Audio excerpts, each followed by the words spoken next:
Hello and welcome in.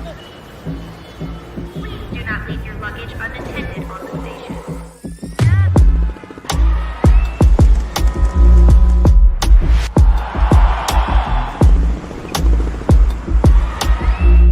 Welcome to the show.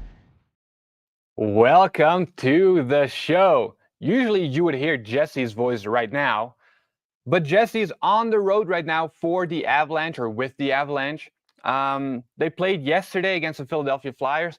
I think he's on the train right now to Washington, D.C. because the next game is against the Washington Capitals. So I'm taking his place. Tomorrow he will do it from the road, from the hotel, probably in D.C. We got Chloe running the board again. Curious when she will make another appearance in Off Ice. Let's get into it. We have a few stories. I want to talk about the Avs. The game yesterday, they won against the Philadelphia Flyers. Then I want to go to all the other teams, just catching up a little bit with the local teams.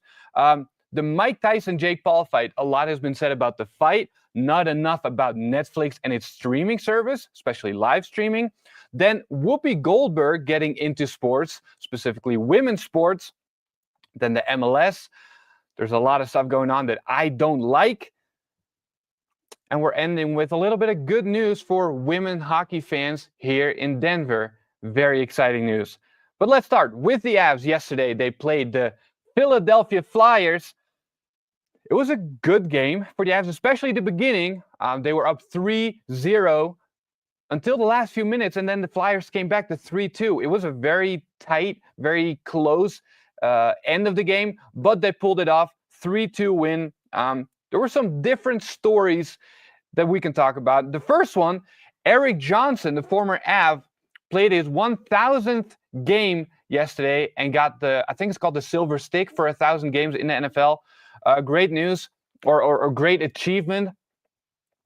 Actually, this wasn't his 1,000th game.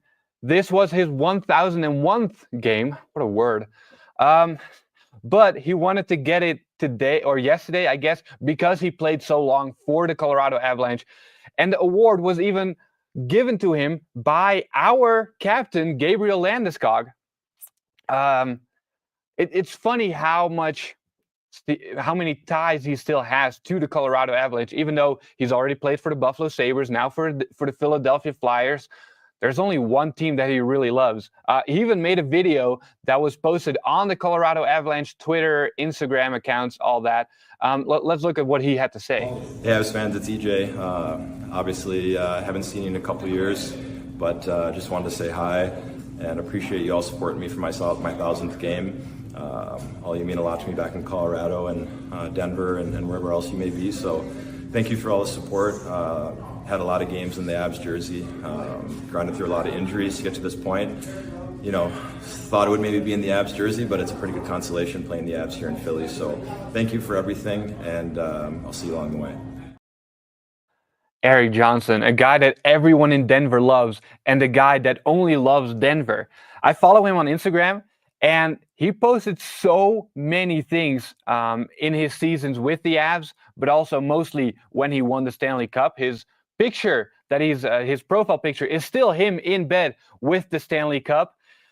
And then after that, it's just radio silence. The only times he posts in his stories on Instagram is when he's back in Denver, when he's, hey, Ruben, good to see you.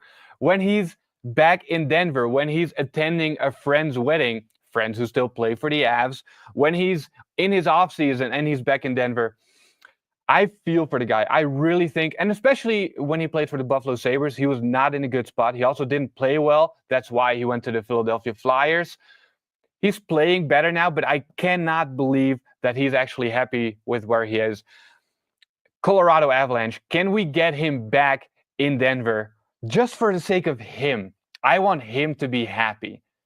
Look how happy he was yesterday getting the trophy, getting the award from his former captain, his former teammate, Gabriel Landeskog. Chloe is holding up the heart sign. I think, actually, that is not the Gen Z heart sign. That's this one, right? Oh, man, I'm so bad at that. Just for his sake alone, I would love to see him back in an Avs jersey. There was one other story yesterday at the game. A referee got stretchered off. Yeah, we can show the video right now. The referee got stretchered off with the video from our coworker, Jesse Montano, because he got hit by Josh Manson, and it was that bad they would have to take him off the ice. Very sad story.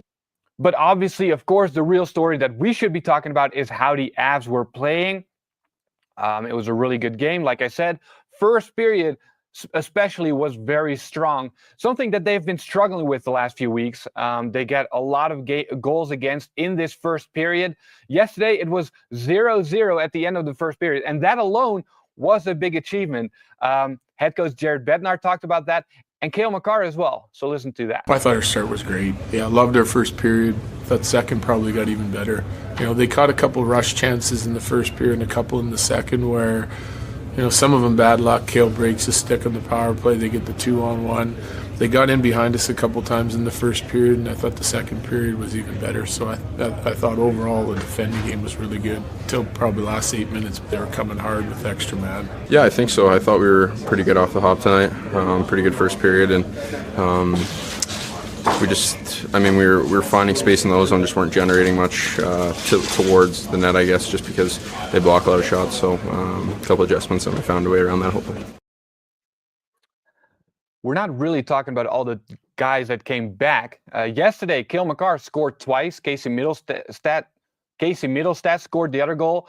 We're not talking about Jonathan Drouin, Miles Wood, or Val Nichushkin because they haven't really shown how good they are being back yet. The next game is Thursday against the Washington Capitals. Last Friday, they played the Capitals, lost 5-2, and that was the first game that those three guys were back. Let's see if they just needed some time to get warm again. I mean, Nichushkin hasn't played for 6 months, for example. There's a lot that they just need to get back into the rhythm, all that. Let's see if they can do that on Thursday in DC. But I guess without them, they can still play very well. Or without them playing very well, the team can still win. Moving on to the Denver Nuggets. Ooh. They are going through it. When they lost the first 2 games of the season, and they lost a lot of games in the preseason, everyone was sorry, I see a fly in front of that light. Caught me off guard. The Nuggets, they lost a few games in the beginning of the season, and everyone was freaking out because, oh no, what is happening to our Nuggets? That was just the first 2 games of the season, and they started winning. Now they lost another game against the Grizzlies and some more games that they should have won. They're still 7-5, but people are again freaking out about this Nuggets team. I think it's because we had a lot of very high expectations, and that is still coming from that NBA championship season. But they lost a lot of players, and the players that came back, like a Russell Westbrook, they're not going to change the whole character of this team. They're not going to elevate the team as much as people are expecting him to be. And right now, the Nuggets are playing without Nikola Jokic for personal reasons. He's missed the last 2 games. I believe he wants to be there for the birth of his own son. Obviously, way more important than basketball, especially for a guy like Nikola Jokic. But they're missing him for sure. Then Aaron Gordon's still out with an injury. And Jamal Murray was chilling in New York the day before they played, or the night before they played the Memphis Grizzlies, and they lost that game. Let's start with Jokic. This guy is going to be an MVP for the 4th time because his numbers are insane. But without him, the Nuggets also look so differently, and they're just not good enough, not well equipped to handle opponents without Nikola Jokic. And then Jamal Murray, I want to talk about him. Also, I have been saying Jamal Murray wrong. I've been saying Jamal Murray, and I found that out because people told me in the office after I said that on the show. So I would like to formally apologize. We'll get to that in a little bit, Chloe. But his game, he has a max contract. Liv talked about it on Off Court yesterday. If you want her opinion, and you do, please check that out after this show. But He has a max contract. Then he went to a UFC fight in New York City the night before he had to play the Memphis Grizzlies. And that, to me, shows me that you're not committed to this team. You don't have Nikola Jokić on your team. You don't have Aaron Gordon on your team. Michael Malone says that you are the person that needs to step up right now. And what do? You go to a UFC fight. You're not taking this seriously enough. And I thought that all Canadians were very nice people. I don't really like Jamal Murray. Maybe that happened after he moved to the US. Maybe that will happen to me. I feel like I'm still a nice guy. I don't know. Jamal Murray, he needs to step up, and he's not doing that right now. I think we have to wait for Jokić and Aaron Gordon to come back for the Nuggets to really do something. Tonight, they're playing the Grizzlies again in the NBA Cup, so a little bit different than the regular season. They still need to win that game. Like I said, Jamal Murray. I've been saying his name wrong, and I found that out after I was on the show saying his name this whole time. Same with Pat Surtain II. I've been saying Pat Surtain, and people have been telling me after I said that stuff on the show that that's not how you say his name. I just want to say one thing. These guys right here, if you guys keep calling these guys Mikko Rantanen, Ivan, and David Pasternak, then I get a pass. Mikko Rantanen, Ivan, and David Pasternak. Just putting that out there, I get a pass. I feel like I'm getting a pass for saying some things wrong. All right, let's move on. I want to talk a little bit about Broncos, not Pat Surtain. I want to talk about Bo Nix, because what a guy. Just really quick, it's a good time to be a Broncos fan, although I feel like this switches every other week. Heartbreak against the Chiefs, a bad loss against the Ravens, some good wins before that. Now they won again against the Atlanta Falcons. Bo Nix had an incredible season, or incredible game. He's the man. Something that we all didn't expect, but now that he is playing well, we're expecting the Broncos to reach the playoffs and all that. They're still building. They're still building on this team. I don't think anyone would have expected Bo Nix to play so well in his first season, in his rookie season. And I feel like we should take that tag rookie off of him already. He's been playing so well for a rookie that we keep raising the bar for him. If we see him as still a rookie, then we need to temper our expectations, because he's a little older than most rookies. He's playing really well. I feel like we should just see him as a regular NFL player now and treat him as such. If he's not doing too well, it's okay, that happens. If he's playing great, cool. But we can't keep looking at him like he's playing really good for a rookie. He should be better right now as a rookie because his development, this and that.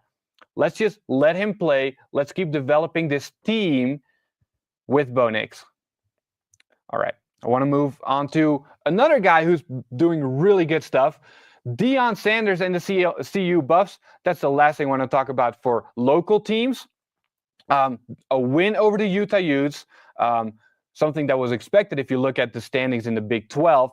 Something that wasn't expected before this season.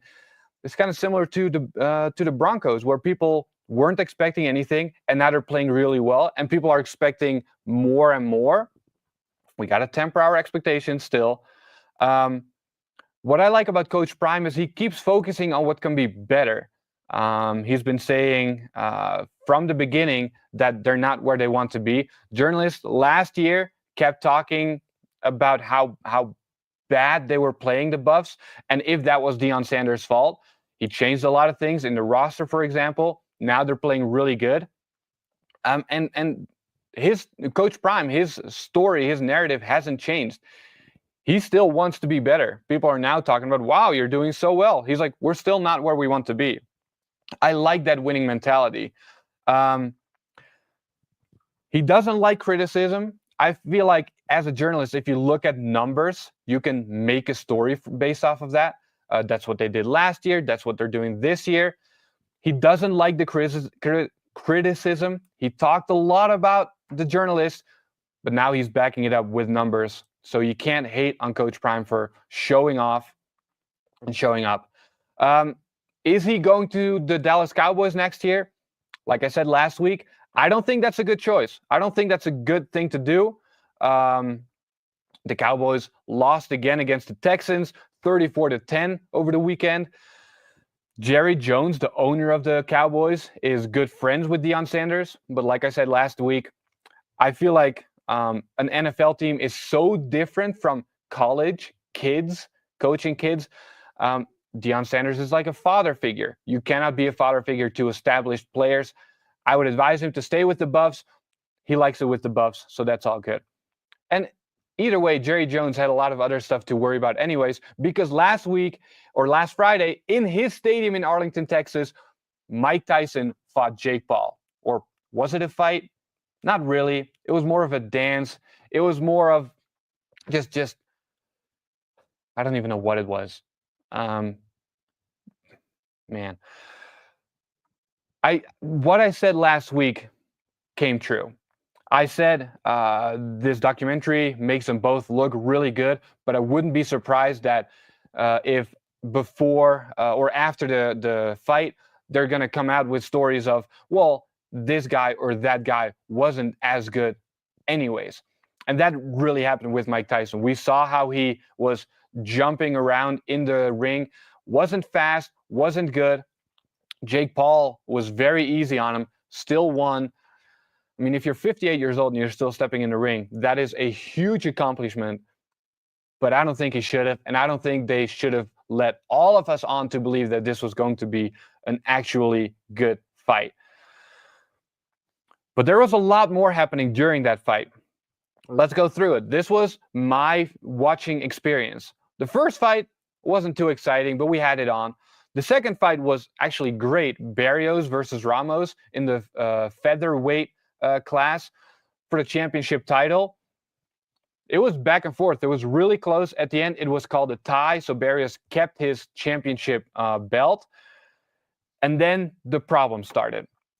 The second big fight that I really wanted to watch was Serrano versus Taylor, the women's fight, the best watched women's fight. We'll get to that in a little bit.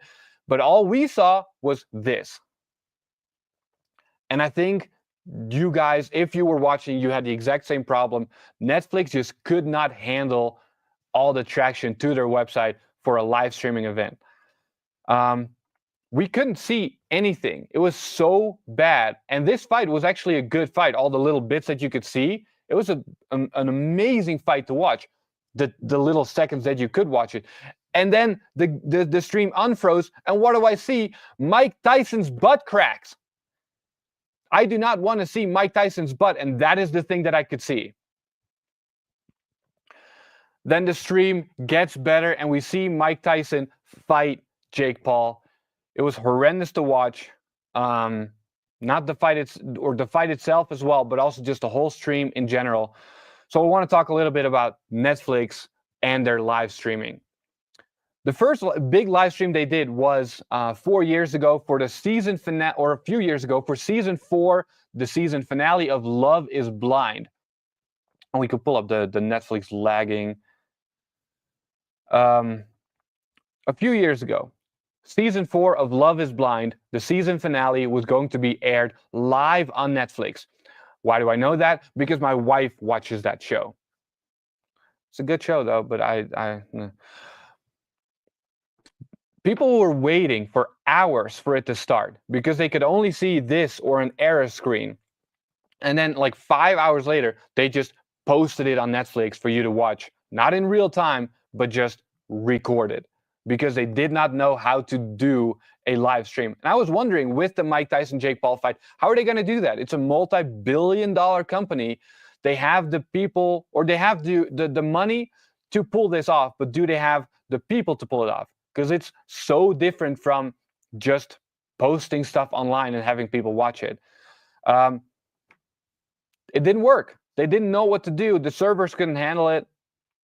And what's even worse about this is during the stream, they announced that they're going to host every Saturday from January 2025 on, the WWE. It's a 10-year, $5 billion contract with the WWE. If I'm the WWE owner and I see this, I would scratch my head. And if you're watching NFL, you might also scratch your head, because for Christmas, there's 2 Christmas games, the Texans against the Ravens, the Steelers against the Chiefs, which is also going to be broadcasted live on Netflix. And I do not believe that this company is ready for all that traction. Some of the most watched games, besides the Super Bowl, WWE is also growing in numbers. I get why they want to get in on the action, but they're not ready. And I could see a lot of lawyers right now of the NFL and WWE signing a lot of extra things into their contracts, a lot of amendments with quality clauses. Because if this happens during your games or your fights, I want to have something in my contract to make sure that this doesn't happen, or at least I get all my money back. Because what we tried to see with this fight, Mike Tyson against Jake Paul, was horrible. And it is such bad advertising for Netflix, the biggest fight in the world. They said that 60 million people tuned into Netflix. But if they can't watch it, then what people are you counting? The Serrano-Taylor fight that I just talked about, 50 million people tuned in to watch that fight. That is the most ever for a women's boxing match. And it was a good fight, but no one could watch it. No one could see it. So you're tuned in, but it doesn't really count, does it? Speaking of streaming, moving on to the next segment, Whoopi Goldberg is getting into streaming. She launched her own TV network fully focused on women's sports. It's called All Women's Sports Network. And I get it. Women's sport is taking off. You got the WNBA with the highest numbers ever. You got the PWHL, that the Women's Hockey League, that had their first season last year with stadiums being sold out. The highest attendance ever for a volleyball game in Nebraska last year. It's almost 2 years ago already. Women's sports are taking over, and I'm here for it. In 2024, women's sports is expected to generate over $1 billion in revenue for the first time ever. It's a booming business. That's what I want to say. So Whoopi Goldberg wants in on the action. She announced AWSN on Jimmy Fallon 2 weeks ago. It was big. You saw headlines everywhere after that. Just Google Whoopi Goldberg, AWSN, and there are a plethora of stories. They all say the same kind of stuff, though, and I'll get into that a little bit. It's a little misleading right now. It has since started broadcasting in the US. Other than that, it's up in India, Southeast Asia, and Australia. It's a great idea, but they're not ready. If you look at the biggest women's sporting league in the world right now, the WNBA, they're set to lose $40 million this season, in their best season ever. That means that there's still a lot of growth that needs to be done before this, before they can start making money. That is the biggest women's sporting league in the world. And AWSN will air everything from the Swedish Women's Soccer League to the European Table Tennis Union. I don't know who's going to watch that. Who's going to watch women playing table tennis in Europe or the Swedish Soccer League? I love the idea, but how are you going to make money off of that? And then the website as well, it's far from done. There's a new video that just got uploaded to their website with Whoopi Goldberg.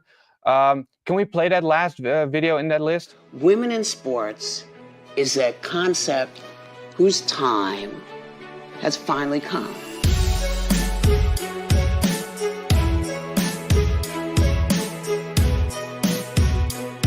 We're serious about our sports. We are very serious about what we do. We take our kids to go play sports. We go with our husbands to watch the sports. We want to see us playing these sports too.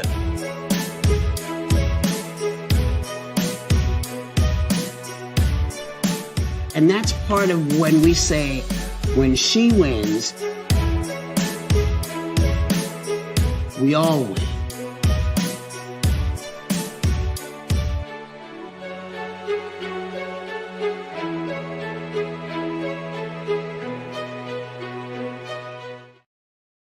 It's a beautiful, inspirational video, but what do you really see? Not too much. You don't see pro sports. You just see women working out. And I feel like they haven't really thought about how they're going to make this happen. I don't want to be a hater. I want this to succeed, and that's why I'm asking these questions. I feel like Whoopi Goldberg just has enough money and a lot of influence that she thinks that she can just pull it off. But getting people to watch a sport is difficult. My previous job, I worked at a pro beach volleyball tour, and we had so much trouble just getting people into the stadium sometimes. Guess where they're airing that now? On AWSN. It's a great, great league. I loved working for it. I loved watching it. I still watch their games now, but not a lot of other people are. They did just announce that they're going to air every game of the National Women's Basketball League of Australia.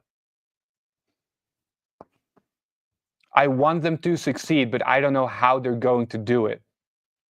On their website as well, they're talking about how the WNBL is what it's called, the Australian Women's Basketball League, is close in trajectory to the growing WBNA. Yeah, on their website, they're calling it the WBNA. It's a typo on their own website. They're not ready for it. I want them to be, but there's a lot of stuff that needs to happen before an all-women's sports network with all women's sports can actually take off. Because I'm not watching table tennis. All right, moving on to another organization that is not working in their own best interest, the MLS. If you've been following the MLS Cup right now, you know that the Colorado Rapids are out. They lost against the LA Galaxy, best of 3 games. They lost in the first 2 games, so they're out. Great season, nothing to be ashamed of. LA Galaxy then had to wait for 19 days to play the next game. The Rapids lost their last game November 1st, and now the Rapids or the LA Galaxy are playing later this week in the next round. I have no idea why they have so much time in between rounds. I've never seen that in a playoff of any sport. And it's really taking all the excitement off of it. Another team that lost in that first round was Inter Miami. They lost against Atlanta United in 3 games. Inter Miami with Lionel Messi, Luis Suarez, Busquets, Jordi Alba, big players, players that people come to the stadium for. Literally, because their stadium tickets were so expensive ever since Lionel Messi came in. They want to keep making money off of him. I'll get to that. They got beaten by Atlanta United in 3 games. A sad day for Messi fans, a sad day for Inter Miami fans. But don't worry, because he will play in the Club World Cup.